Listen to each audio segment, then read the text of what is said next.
other means, such as radars or cameras, to be able to detect where other aircraft are flying in the proximity of your aircraft, your unmanned aircraft, and then be able to somehow, like a pilot would, avoid those other aircraft. And the way that's done is through developing some mathematical algorithms to be able to direct the aircraft to a location that would be safe.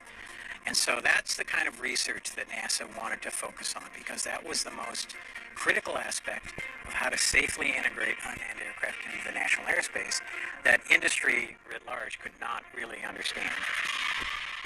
The second hurdle was with command and control.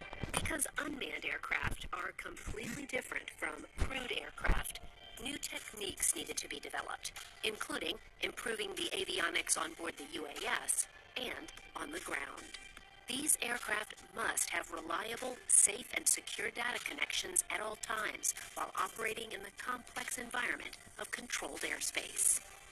Similarly, the command and control part of the UAS and the NAS project is based on the fact that most radio communications that are operated in the airspace now with pilots are voice communication.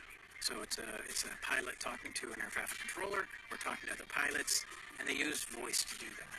Well, so the aviation spectrum that's been set aside for voice control doesn't work for an electronic control, because if you're going to control the aircraft through some sort of communication methodology, it's got to be done electronically, because you're sending a message to the aircraft to be able to turn, or to be able to climb, or descend, etc. And so the technology that NASA worked on was to develop a radio that could be used in that bandwidth, that spectrum band, to send electronic messages to command the vehicle. So that's why the command and control work that's been done under the UAS and the NAS is so important.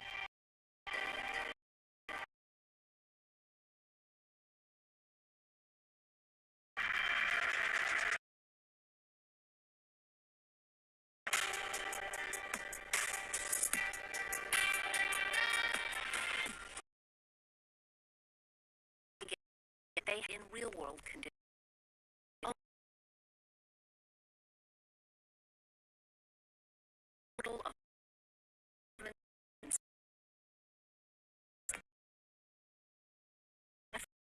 History part.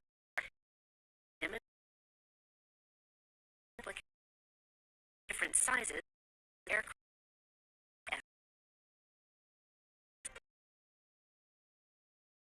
Commercial.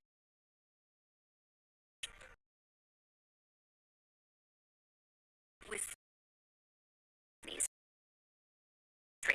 in the NAS begin working toward federal aviation certification.